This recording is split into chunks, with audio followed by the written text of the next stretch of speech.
And here we go. We are live again at Rebel Radio. Rebel Radio, ting ting ting ting. How are you, Rajiv? How are you doing? I'm doing fantastic. I'm slightly hungover. That's why I have the hat on. It is not the alcohol hungover, but Goa hungover. You carried the Goa with you to Gurgaon. Yes, unfortunately. Yes, also a lot of tan. A lot of tan, yeah. I mean, I was always tan, so no complaints. Anyway, All so right. we're here to talk about Strangle Goa, aren't we? Yes, We just 100%. concluded Strangle Goa last week. Not even last week, it was the previous Saturday from today. We are sitting on a Thursday today. So here we are. Again, this is going to be the second episode of Rebel Radio, and we'll be discussing Strangle Goa along with my friend Piyush Pandey. Take it away, bro. I mean, what a tournament. Strangle Goa has become like one of our most successful Strangle tournament till now. And I think the numbers speak for itself. And I would like to give you a little bit of data. We had 75 participants, which is the highest till now in any one of the Strangle events. We had 22 teams competing, which is another milestone. I think no other tournament in the entire country, even in different countries, don't have 22 teams Yes. competing at the same time in one event. And then we had 8 nationalities which were represented, which is again a very, very unique thing to happen in a country like India. Absolutely, especially considering the sport that we are doing, that is elite of the elite or the niche of the niche. We do submission grappling. So Strangle Goa was fantastic. To tell you honestly, we started Strangle Goa immediately after Strangle Bangalore. We were kind of worried about how the numbers are going to show up. But thank you so much, guys, for proving our assuaging our inhibitions and just making it the biggest strangle we've ever seen. So, Piyush, let me ask you, let's go into what goes on during the prep week of strangles, any kind of strangle.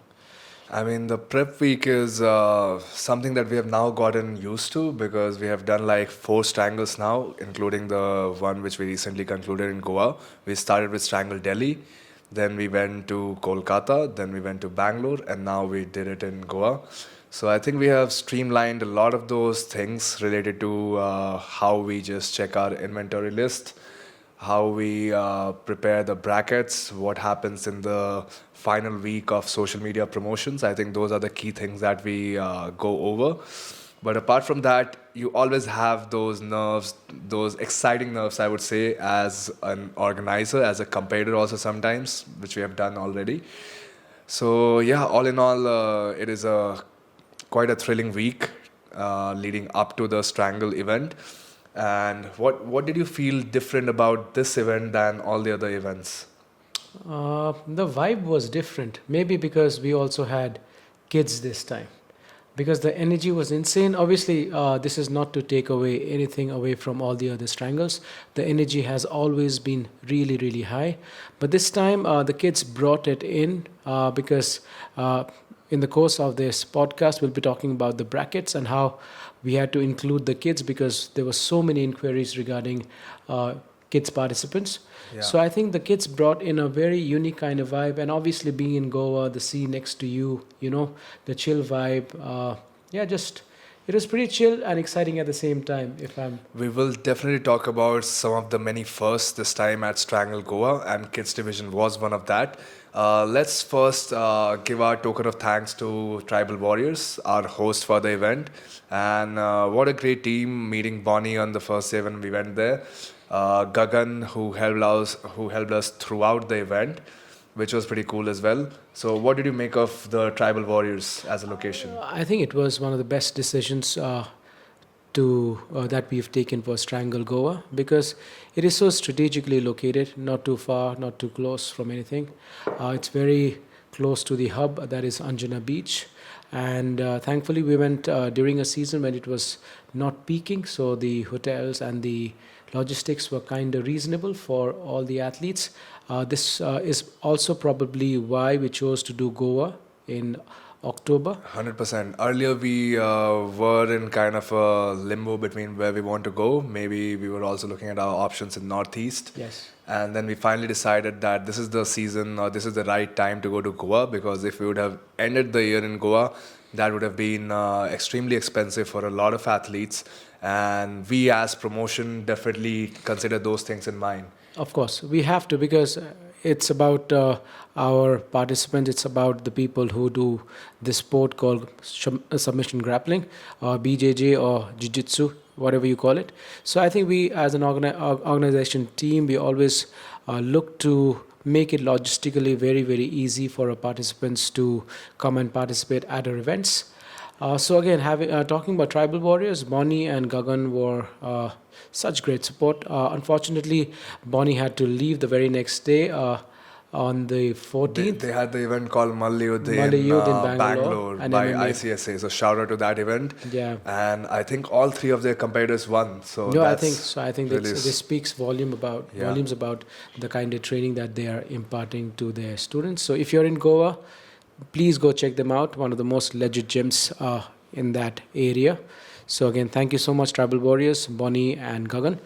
So let's. What I loved the best about Tribal Warriors was that it was located right behind or in the backyard of this cool cafe called Arjuna Cafe. Atsuna Cup. It was T, but I think Yeah, it's silent, right? Maybe Arjuna or Arjuna, I Atsuna don't know. something. Yeah. But yeah, what a cool location. I think right from the get-go, when you enter that location, you are just enchanted by Yes. the vibe that it carries with you. The cool cafe.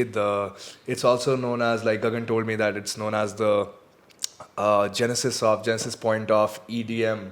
Or I Oh. think trance. It was trance. Trance music. So Because trance yeah, music. Bonnie's mom is a legend when it comes to trance music. Yeah. You should definitely go meet her. She is 70 years old. My God, that woman is fit as hell. So big shout out to her too. So Strangle Goa, what an experience. So let's talk about Strangle Goa. And before we talk about Strangle Goa, let's talk about this competition and in general, why we as a team we came about doing this tournament. 100%.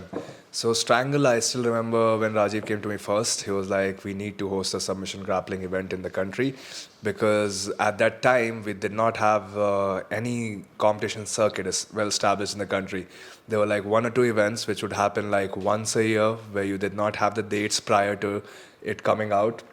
It literally gets announced like 15 days in advance to the competition, right? So it does not provide athletes ample time to compete, to prepare for the competition. And yeah, it was all like very messy state of affairs. And when Rajiv came to me and he told me that we plan to do 4 or 5 editions of one single tournament, I was like, wait, He was Rajiv, skeptical. what have been smoking, but although he does not. But finally, it started to, we set the ball rolling, Yeah. the ball rolling, Yeah. and that's carried momentum, which has now become what it is right now. And I guess it is one of the most loved brand in the country. And I would give the credit to some of the practices that we engage in, like giving the athletes breakfast. Yes. And maybe you would want to eliminate more on that aspect. Why did we start that tradition, and why was it needed? I think the breakfast is not something that we do what is unique. Breakfast is something that we do for the sake of the athletes. Because I've been competing in the circuit for a while, and whenever we went to compete, the athletes were the last people that were considered as a priority. Everything else was a priority. Some netas coming in and giving a speech was a priority. All the officials were your priority, but never the athletes. So Sometimes the organizers are also a priority. every time, I mean, not Yeah. just sometimes, it's every time.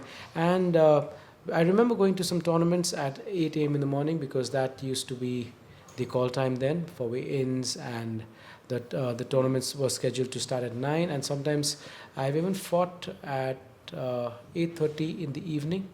It's about 12 and a half hours. So we go to such places and there is nothing for us to eat, because throughout the day you cannot survive in 2 bananas. And the worst part is they start doling out samosas and other unhealthy snacks during these tournaments. So that is what we wanted to change. I mean, that was the basic courtesy that we wanted to extend the athletes who've traveled so far to participate in events like Strangle. So that was our way of showing respect, that you're most welcome to wherever you are, either let it be whether it is Delhi, Kolkata, Bangalore, even Goa, and wherever we are going in the future, we wanted to make sure that the basic things like a breakfast is taken care of. So at least that is one less thing for an athlete to worry about just before a high intensity tournament. So that's why we came about giving athletes breakfast, not as a means to change the circuit, but just as a means to make it right. That's certainly like a very noble gesture. But it's also important, as I said, because sometimes under the pressure of weight cut, of a new environment which the athletes find themselves in when they're going to compete in a different location, it's very difficult to like scramble immediately to get something to eat. So having some nutritious food right at your disposal right after you weigh in, Yes. that's a very, very nice endeavor that we do. And I feel like other companies also can take this leaf Take out this of our hint, book. yeah, of course. Just take a hint and Yeah. just treat the athletes with respect. Another distinct feature I feel about Strangle, which separates it with the other tournament, is how punctual we are. Yes. We are definitely making hosting the tournament on time a priority for ourselves. Always. So it's not like if your matches are about to happen at 2 o'clock, they will happen at 6 o'clock in the evening. Sometimes I've also seen outrageous timings, like you have to compete, as I said, in the morning at around 9:30, 10. The bracket only starts at around 2 o'clock because the chief guest was late. The chief guest Right. was late, and he also had to make a long speech. And after he that. has to make a long speech. So I think all those factors considered are what make Strangle a fan favorite, why people are participating in it, why people are loving competing in our tournaments. So let's go down to the D-Day. What happened on the day of Strangle? So what was one very bright moment out of the all day for you? I think it was just the chill vibe, but for the most memorable time for me there, because I was also reffing that division, was the kids We both division. were, yeah. Yeah, I mean, you were right there and I was there, and just to feel the energy coming from these kids. And unfortunately, there were times when some of the kids lost and they began to cry.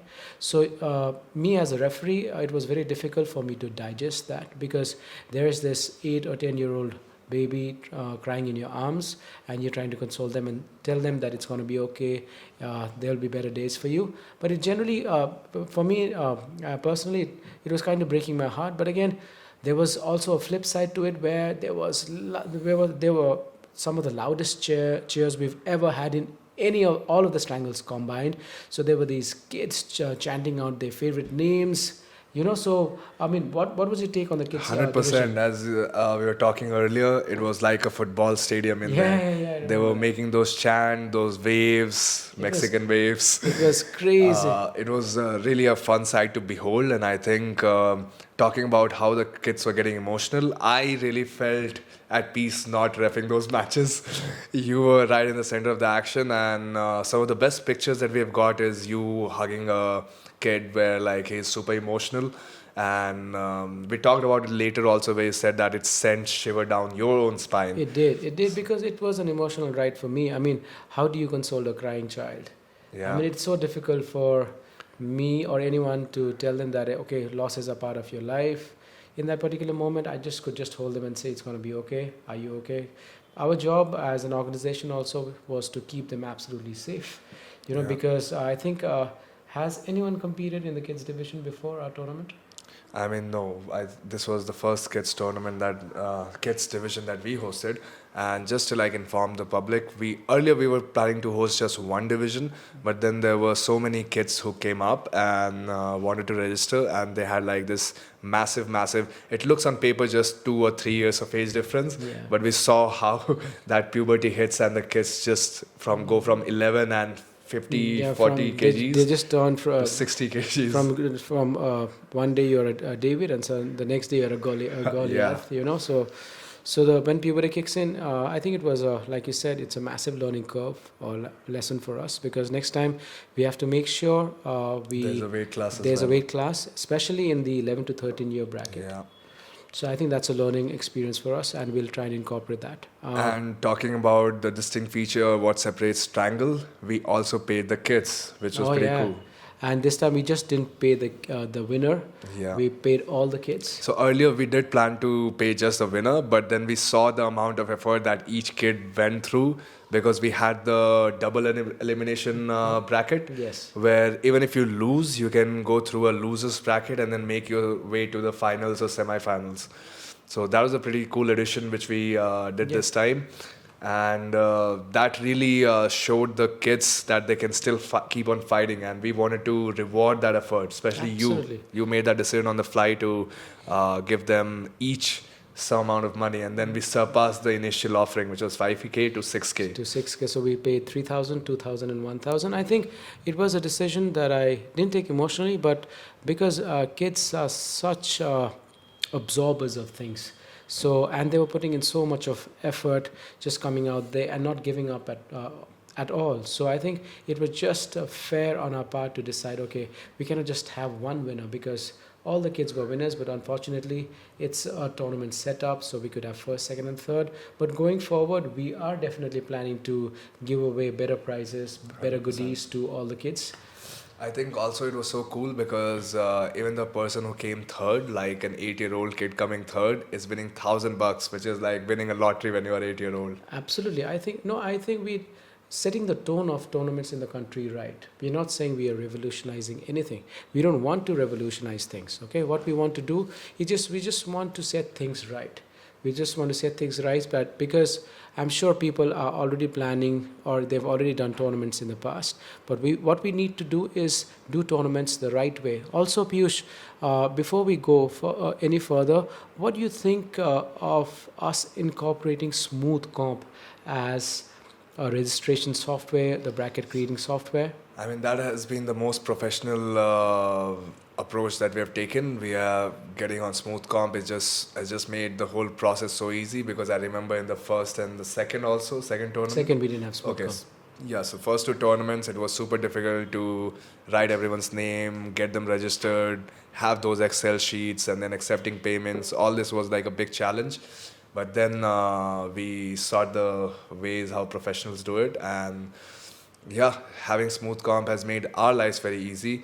It has made also tracking the data so easy that you can go back and see what were your matches, how did you compete, how many participants were there in a tournament. So all those combined, Smooth Comp is a great addition. And if you are planning to host a tournament in future, I would certainly recommend you to go through Smooth Comp. Absolutely, and because I think we are the only indigenous, if I may call us so, grappling tournament in the country, and we also wanted to let the world know that there is some kind of submission grappling tournaments having 100%. being organized in India too. So it was just a small little message going out to Smoothcom and everybody else that is in Smoothcom to let them know that if you are ever traveling, because I remember there was a guy from Netherlands who had signed up. Yeah. Unfortunately, he could not travel. Yeah.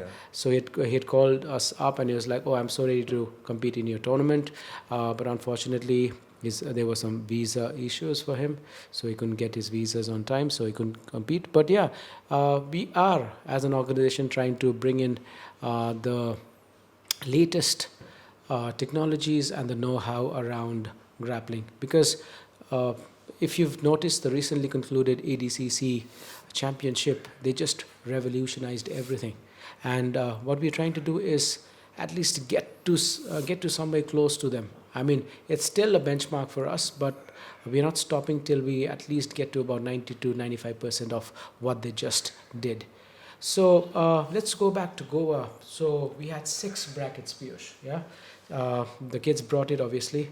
The women division. Let's talk about the women's division. Is it because, to tell you honestly, guys, most of the ops work is done by Piyush. He's the one coordinating with most athletes. Sanjay and him. So I get to understand that getting women participants to come and sign up for tournaments is kind of hard. And I would want Piyush to address that. Why is that happening in the country? Why don't we have enough female grapplers?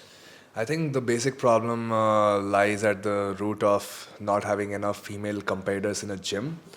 So that does not translate into a lot of female competitors into the tournaments. So I think the only way to solve this problem is where each and every gym owner starts working really hard in facilitating an environment which is conducive for female athletes to come in and train and not quit, because I see a lot of women starting, but in 3 or 4 months they vanish. Partly the reason also lies within the female community of India, that they should embrace the sport. They should not quit as early as they would want to. So I think both parties have to work hand in hand so that the female athletes from India keep growing.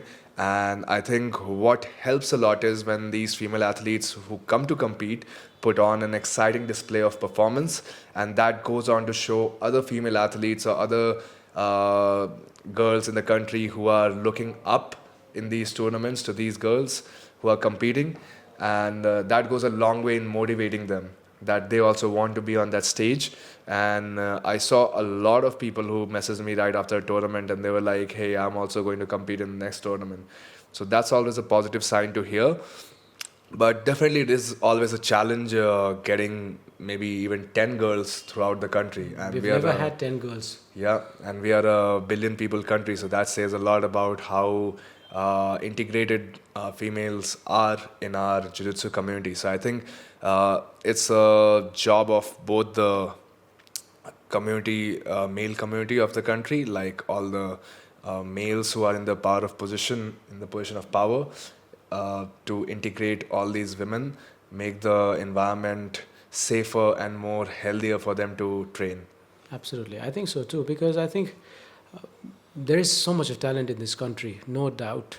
But I still believe that we are more concerned about being the number one gym than being a unified team. So that could also be one of the parts of this huge problem that is slowly snowballing. You know, suddenly we are getting better at jiu-jitsu, but also we are getting better at infighting. So we've addressed that in a lot of other episodes, because Piyush and me, we believe we are in a position to create great talent from the country who can represent the country outside. That's why Strangle was born in the first place, not to prove to the world that we have great gyms within the country, but to prove to the world that we are good enough to come and compete outside and also win. So that's why I remember thinking about Strangle about 3 years ago and saying, okay, we need to do something and change the landscape of the grappling competition scene, because there is none, as a matter of fact. So at least we've been able to create a calendar around grappling tournaments. And like you were saying earlier on, if somebody plans their tournament schedule, they can win a lot of money through Yeah. us. Over a lakh, 2 lakh rupees in Easy. a calendar year. Easy peasy. So yeah, I mean, Strangle was born, guys. Strangle was born inside my head a long time ago, because I was so disillusioned by the way we were treating our athletes, at least in the realm of the sport that I love so much, that is Brazilian Jiu-Jitsu or just submission grappling. So I was planning to host these kind of tournaments, but I never had the these kind of crazy people that I have around me now, who were strong enough or who were positive enough to say, okay, Rajiv, maybe there is something in there, we should go forward with it. So after about 3 years, I finally got a team that is supportive, that is hardworking enough to make this happen, because you have no idea the kind of background work that is required to make these tournaments happen. You guys just see the superficial aspect of it, the vibe of it, but it takes a lot of work. So kudos to Piyush and his team, who do a lot of most of the background work for the entire organization, and that is what brings so many athletes together. So yeah, Strangle was born of that. But Yeah. Let me bring up an interesting fact which I really love about Strangle. So every time we have hosted a tournament, we have discovered some hidden new gym yes, which people did not know that it exists in that part of the country. So I think in the first Strangle we had Primal MMA Primal.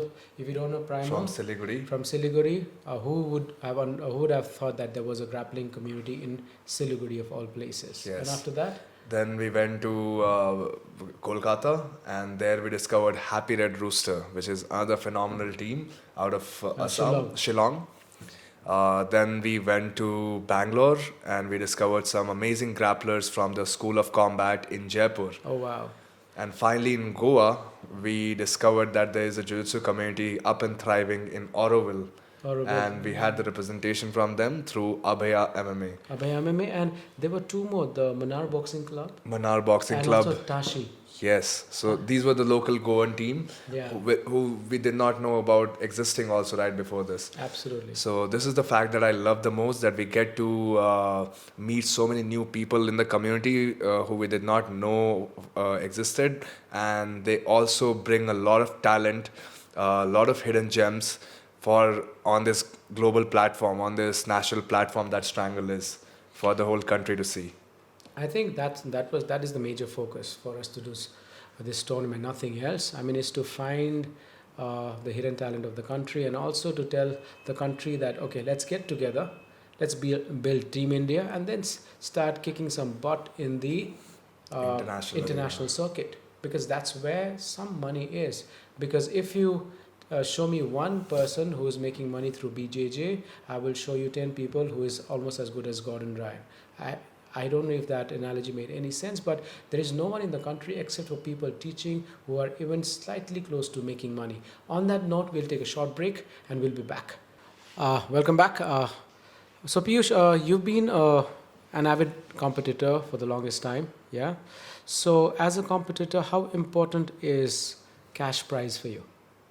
A lot. I think that adds to the motivation so much as a competitor, because as we've already discussed that there's not a lot of money to be made in grappling unless you're a superstar, and that also a breakout superstar who has some highlight reel submission finishes, or if you are a multiple time ADCC champion. A lot of ADCC champion also do not make a lot of money just because of the lack of publicity. So that makes money a very, very enticing factor. And I love that Strangle offers not only the pros but also an amateur a chance to win money. So for a kid, as we were talking, even $1,000 at 8-year-old is a lot of money, and that can make their parents' mind change about the sport. That okay, there is some future in that. Similarly, for an athlete who is an adult, who has to plan his whole career around it, who has only few limited ways to make money. Maybe if they are fortunate enough to run an academy or to teach at an academy, or if they can get some privates to teach. Those are the only avenues right now to make money, because I don't know if a lot of people are doing seminars in the Indian circuit as of now.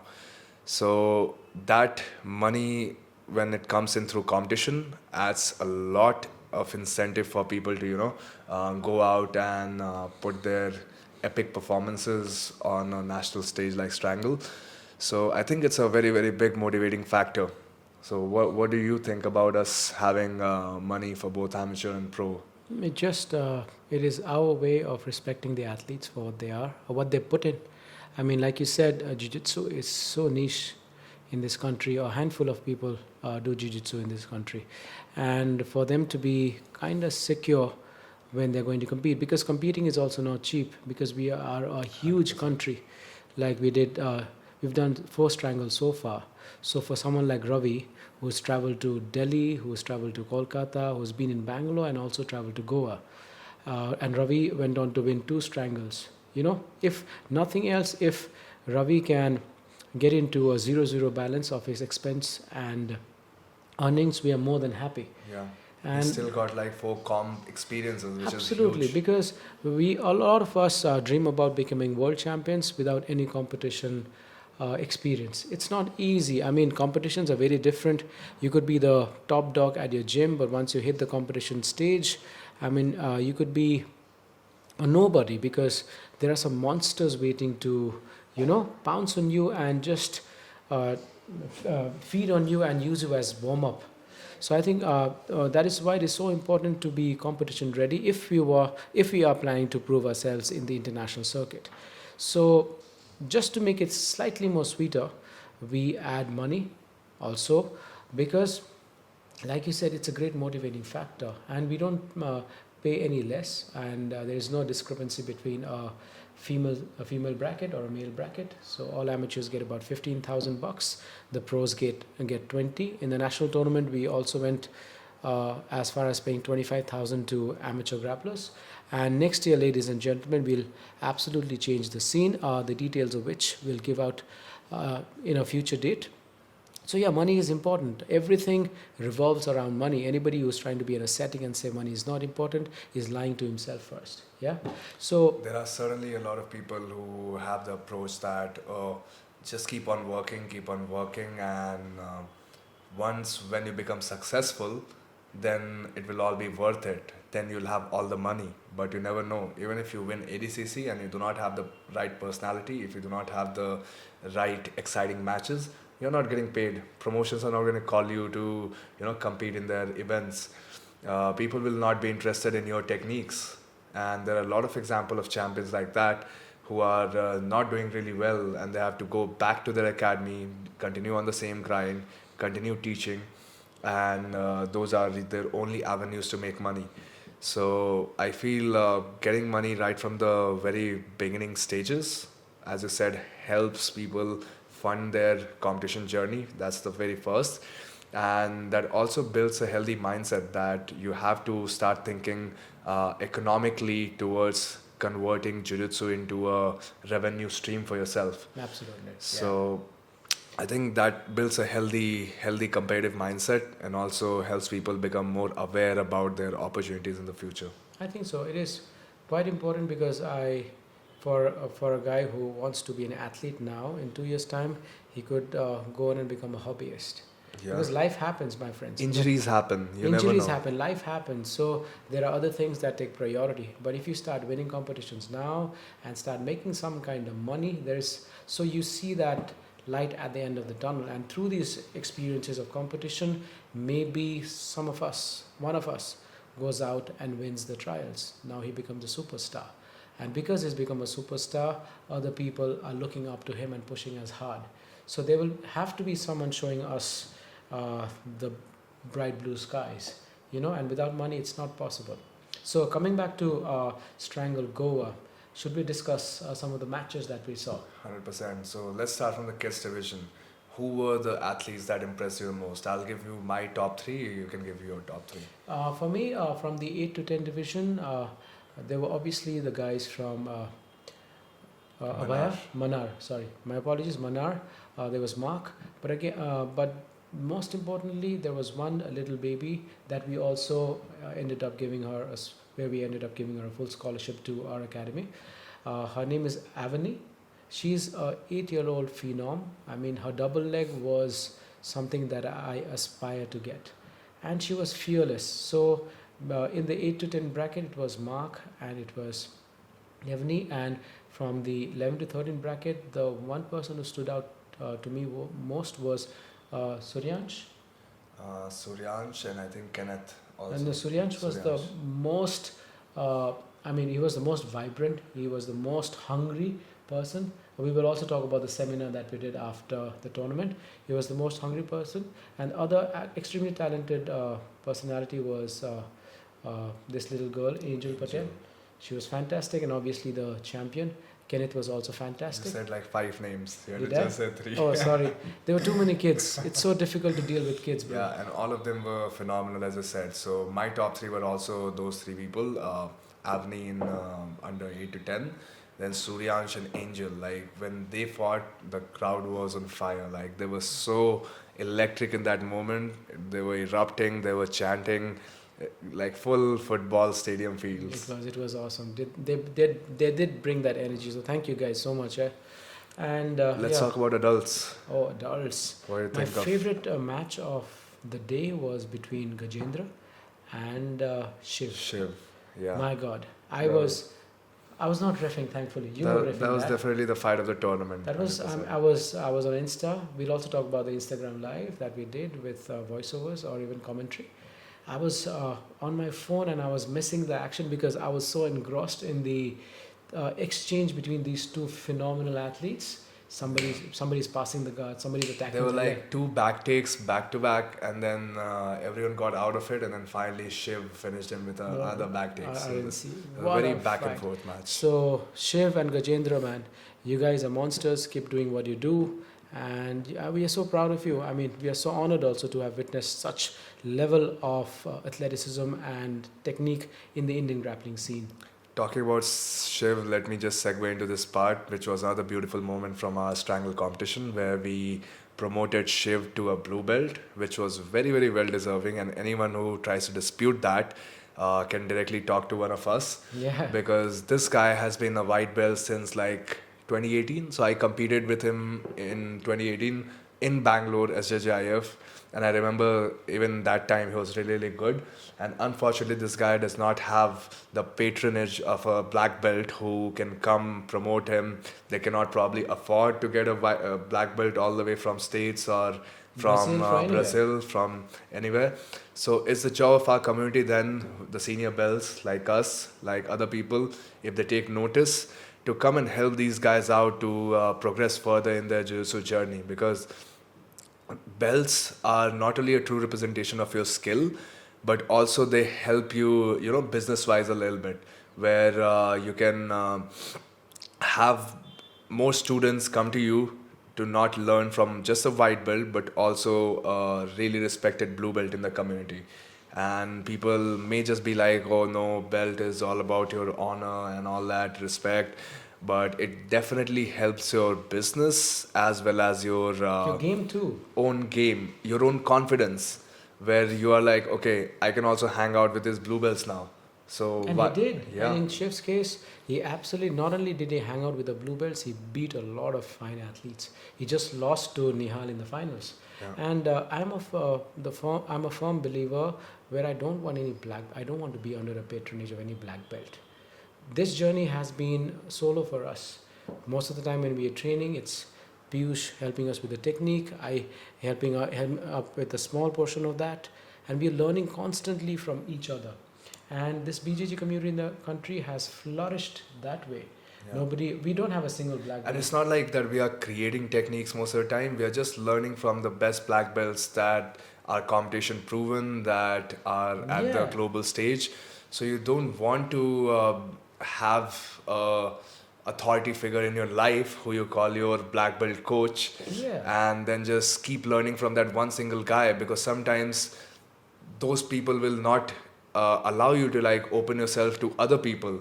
So that is a very, very toxic trait which we can talk about in a later podcast someday. Absolutely. Keeping the things positive here for a bit. So Shiv, massive, massive congratulations to you.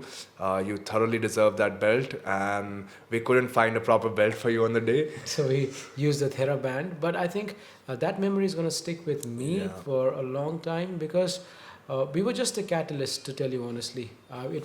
We were not grand in our appearance or something that we could hand out belts to people, but it was just a belt hanging in front of Shiv, and we just plucked it for him and just gave it to him. I mean, it was his for about 2 years from now.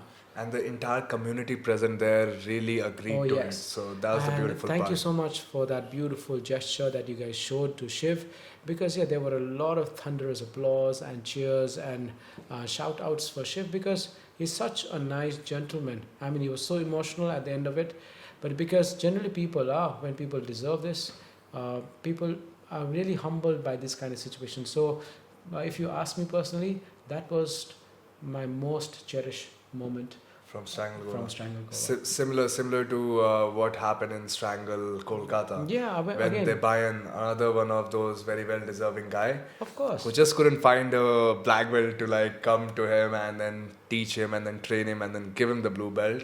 A lot of people might just get a black belt and give them some money on the. Oh, we've seen so many instances Yeah. where blue belts are being handed out to people who've not even trained for 3 days. This is an interesting fact. So I wouldn't name this guy, but he messaged me right after we put out this video of Shiv getting his blue belt. He said, "Ki you guys promoted like one blue belt, whereas on the same day there was an event in Mumbai where like 10 to 15 blue belts were handed out."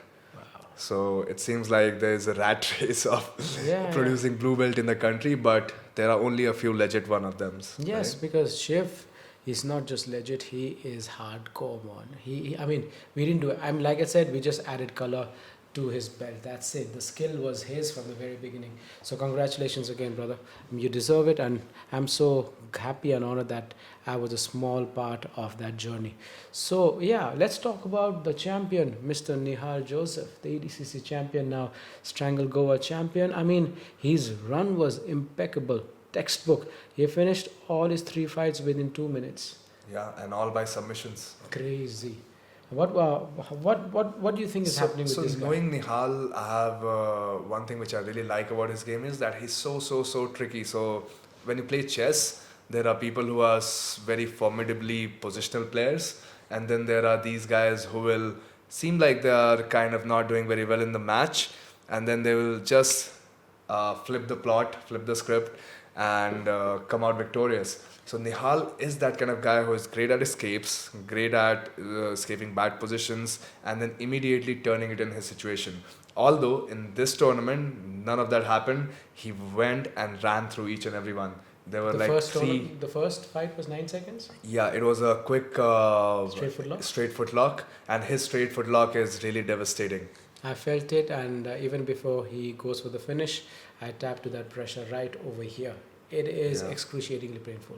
Yeah, and then he got heel hook in the second match Against Harry. against Harry Gowley, the fantastic competitor out of Team Genesis. Team Genesis, shout out to them. They brought a lot of competitors. Yes. A young female athlete as well who seems to have a bright future. Beautiful, so kudos to beautiful, them. beautiful technique, yeah. And then the final match, I think he again won by a heel hook, right? If I'm not mistaken. I think he went with a straight foot lock. Straight foot lock again. I think I'm not very sure about it. We were too But ecstatic. Nihal, just let us in know the what you moment. did, so Yeah. we'll have to review the videos. So congratulations to Nihal, Matt Shark. His Insta is back. Yeah. He His keeps Insta is going on and back. off from Instagram. Maybe to just But research. what an athlete, beautiful Yeah. athlete, very humble guy, amazing teacher. Again, let's talk about the women. Aishwarya has won, had won Strangle Bangalore, and she Two comes times to champ now. 2 times champ now. She's won 15,000 there and 15,000 here, and not just the money. She's won a lot of honors. I mean, a lot of respect. I've always respected her because she was also here for the John Combs seminar, and I was fortunate enough to roll with her. What a fantastic Very, athlete! very technical. She and her friend Abhinav, both of them are super technical.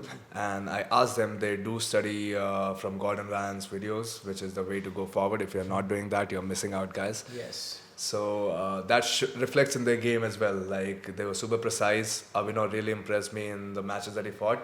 Unfortunately, he met a much more stronger guy who he could not sweep.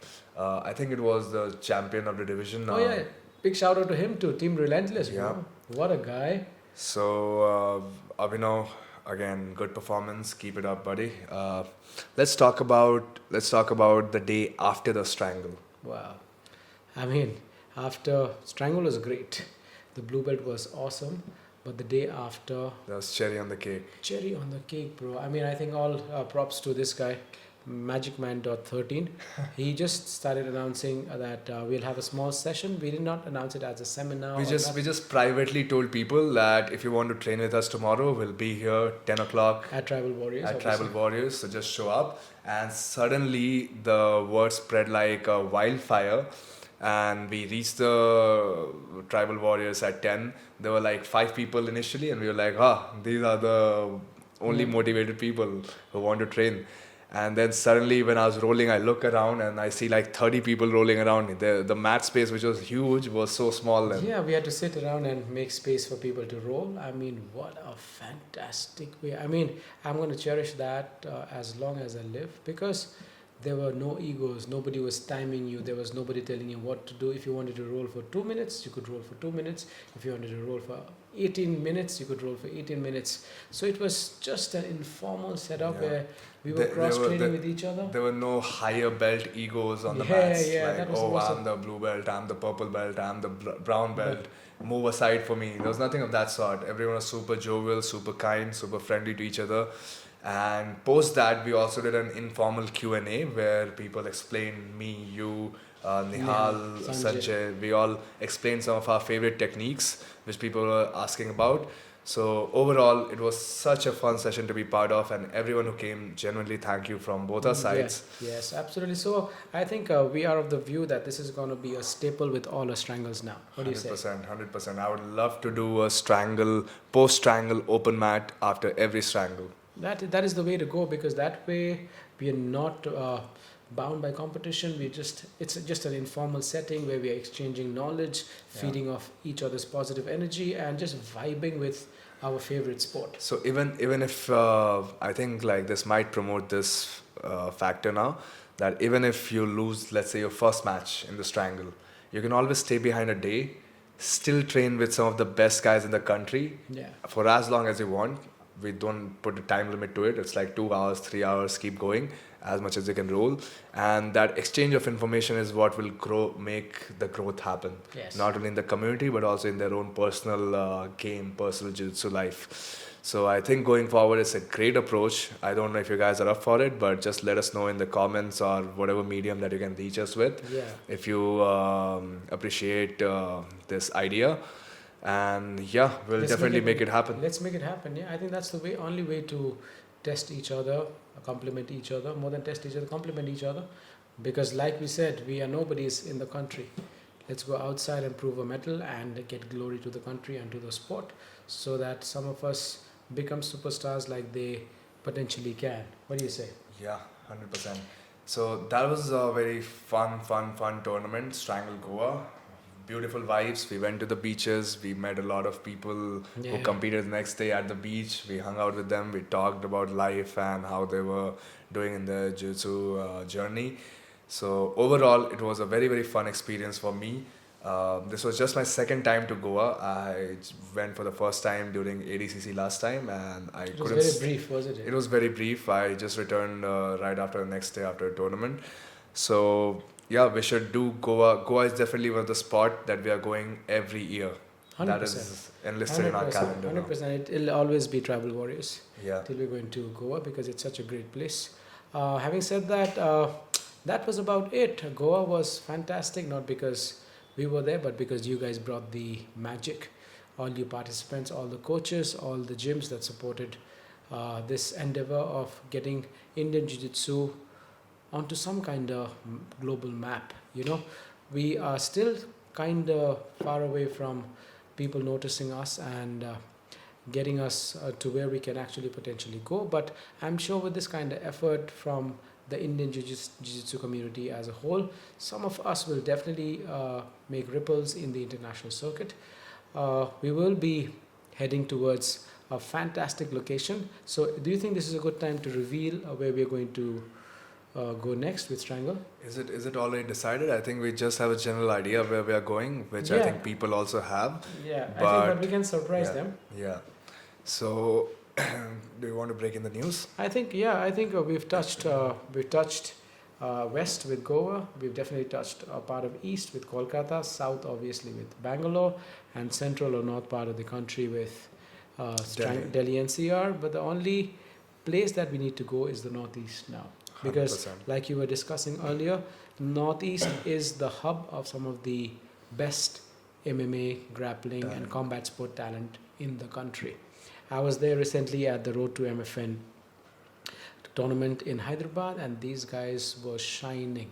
These guys were so good. So we're coming there. We'll be announcing the dates soon, and also the venue and the other details. Look out for Piyush's post on the Strangle page, and we will be more than happy to have you here or there, as a matter of fact. So yeah, what do you think of Northeast as our next hub? I am really excited about Northeast, and that is, as you mentioned, the fact it is the hub of all the MMA talent. Not all, but most of the MMA talent coming out from the country right now.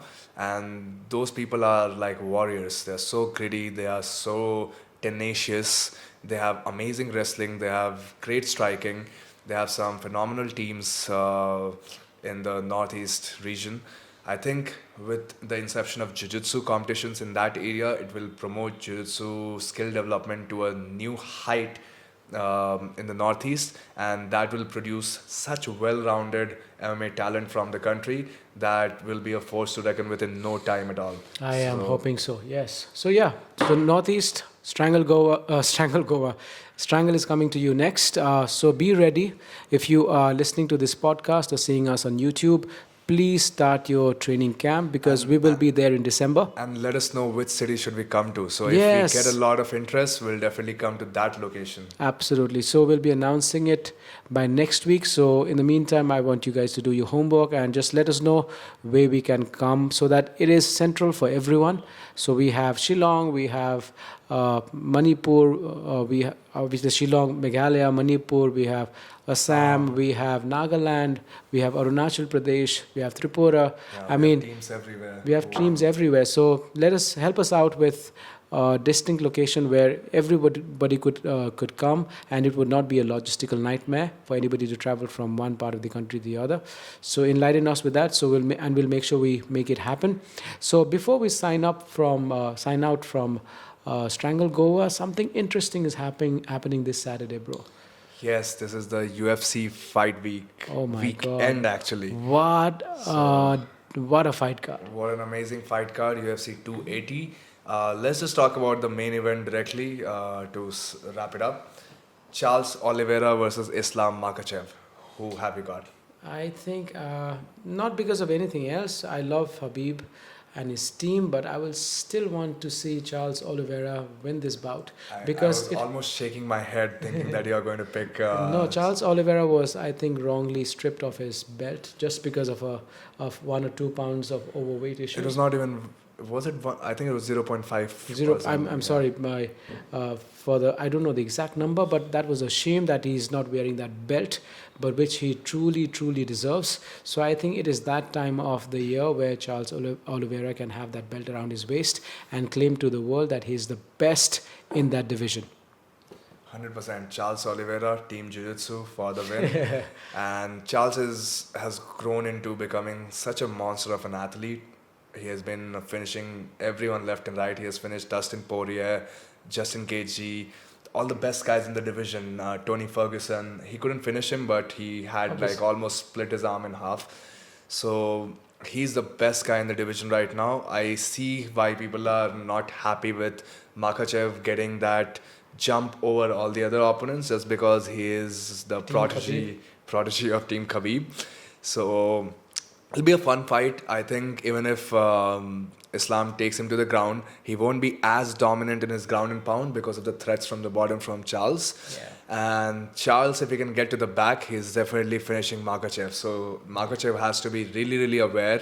He will have to panic wrestle at some point when Charles throws those jumping, flying knees at him. And it's going to be a fun fight. I'm really excited. Also, we will be doing a podcast on it soon. So Rebel Radio is going to be regular with all the things that are happening in the world and also in India. We'll also be talking about the MFN 10 card sooner than later. So watch out for those episodes. We'll break it down and we'll have a lot of fun with it. So I think that's about it for Strangle Goa. What do you think? Any last parting words? I think it was, once again, an experience of a lifetime for me, going to Strangle Goa, meeting all these new people. I hope to recreate these experiences every time we host another Strangle tournament. And looking forward to many more memories through Strangle. Yes, and this is Rebel Radio with Rajiv and Piyush signing out. You guys have a nice weekend. See you guys very soon. Peace out. See you guys.